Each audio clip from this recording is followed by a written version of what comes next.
আসসালামু আলাইকুম, সবাই কেমন আছেন? আশা করি এবং দোয়া করি সবাই অনেক ভালো আছেন, সুস্থ আছেন এবং নিরাপদে আছেন। আমরা আলহামদুলিল্লাহ ভালো আছি। আজকে আমি আপনাদেরকে ২ রুমের একটা অ্যাপার্টমেন্টে কি, কি থাকে সেটা ঘুরে দেখাবো। আমি এই মুহূর্তে চলে এসেছি লিজিং অফিসে।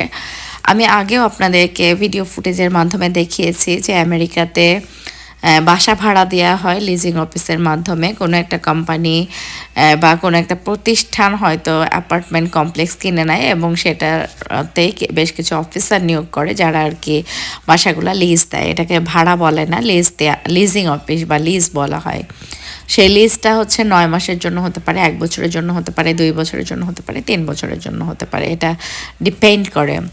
তো এই কমপ্লেক্সের নাম হচ্ছে দু একবার চেঞ্জ হয়েছে। আমরা প্রথমে যখন আসি তখন ছিল মেডিসন ব্রুক হ্যাভেন, পরবর্তীতে মন্ট্রোজ ব্রুক হ্যাভেন নামকরণ হয়, এখন আবার মেডিসন ব্রুক হ্যাভেন। তো এই বাসাটাতেই আমরা ছিলাম। তো এখন আমি আপনাদেরকে ২ রুমের অ্যাপার্টমেন্টের ভেতরে কি কি ছিল সেটা দেখাবো, চলেন।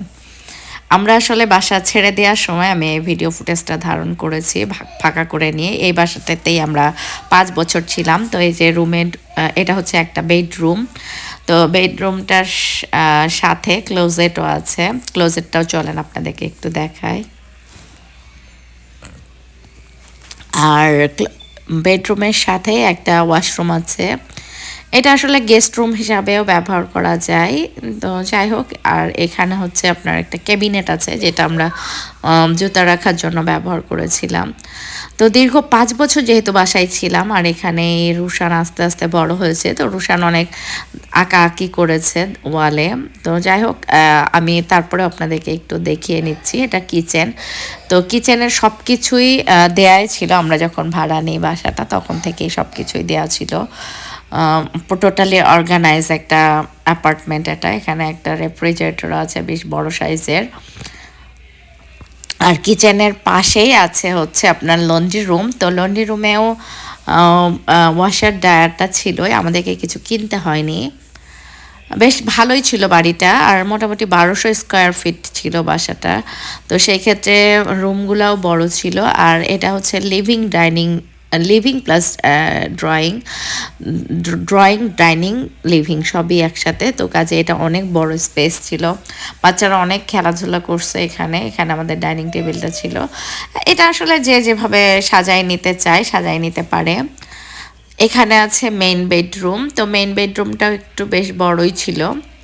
তো আশা করি মোটামুটি আপনারা একটা আইডিয়া পাচ্ছেন যে 2 বেডরুমের বাসাগুলোতে কি কি থাকতে পারে। তবে সব 2 রুমের বাসাতেই যে 2টা ওয়াশরুম থাকে সেটা নাও থাকতে পারে। বাট আমাদের এই অ্যাপার্টমেন্টটাতে আমাদের 2টা ওয়াশরুম ছিল। আসলে আমার হাজব্যান্ড 2টা ওয়াশরুম দেখেই এই বাসাটা নিয়েছিল।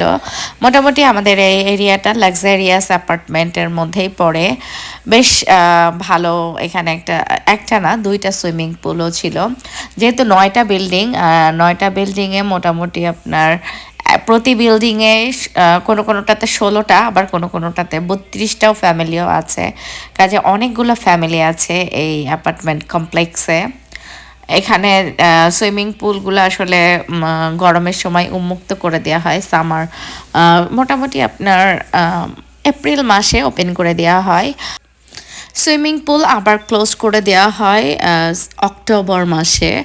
বাচ্চারা সবাই বেশ মজা করে। এই অ্যাপার্টমেন্ট কমপ্লেক্সে যত ফ্যামিলি আছে সবার জন্যই উন্মুক্ত আছে সুইমিং পুল 2টা। তো 2টা সুইমিং পুলই অনেক সুন্দর, অনেক পরিষ্কার পরিচ্ছন্ন রাখা হয়। অ্যাপার্টমেন্টের ম্যানেজমেন্ট ব্যবস্থা খুব ভালো। এই অ্যাপার্টমেন্টগুলা মোটামুটি লাক্সারি অ্যাপার্টমেন্টের মধ্যেই পড়ে। এখানে যে সব অ্যাপার্টমেন্টে সুইমিং পুল থাকে তা কিন্তু না, বা সবগুলো অ্যাপার্টমেন্টে যে 2 বেডরুমের যে অ্যাপার্টমেন্টগুলো সবগুলোতে যে 2টা করে ওয়াশরুম থাকে তাও না। এটা আসলে একটু দেখে শুনেই নিতে হয়, যার যেরকম প্রয়োজন সে সেরকমই নেয়। আবার এই এরিয়াতে কিন্তু বাসা ভাড়াটাও বেশ বেশি। আমাদের এখানে এখন আমরা ছেড়ে দেওয়ার পর এই বিল্ডিংটার বাড়ি ভাড়া এখন $1900 হয়ে গেছে আর কি। আর খুবই মেইন রোডের সাথেই ছিল অ্যাপার্টমেন্টগুলা। কাজেই মেইন রাস্তার পাশের অ্যাপার্টমেন্টগুলো একটু এক্সপেন্সিভই হয়। এখানে বেশ বড় একটা বেলকনিও ছিল, বেশ ভালোই। আশা করি আপনাদের অনেক ভালো লাগলো আর আপনারাও মোটামুটি আইডিয়া পেলেন যে ইউএস এর অ্যাপার্টমেন্টগুলো কেমন হয়। সবাই অনেক ভালো থাকবেন, আমাদের জন্য দোয়া করবেন। আসসালামু আলাইকুম, আল্লাহ হাফেজ।